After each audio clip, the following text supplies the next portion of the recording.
You've passed your STCW. You've got your medical certificate.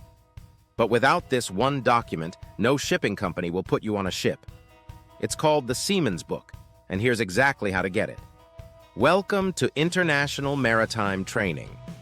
Today, we're walking through the Seaman's Book, what it is, why you need it, and how to get yours step by step. The Seaman's Book, also called a Seafarer's Identity Document, is the official record of your maritime service and qualifications.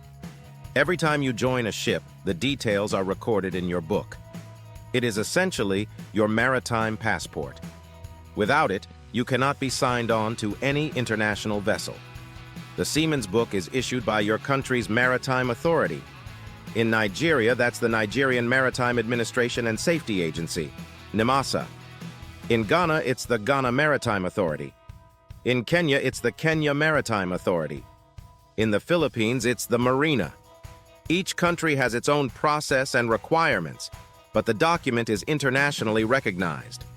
Generally, to apply for a Seaman's Book, you will need your STCW certificate, a valid seafarer's medical certificate, a passport or national identity document, completed application forms, and the application fee.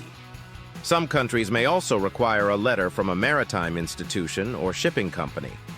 At International Maritime Training, we help seafarers across Africa and Southeast Asia complete their STCW and other required certifications so they can apply for their Seaman's Book with full confidence.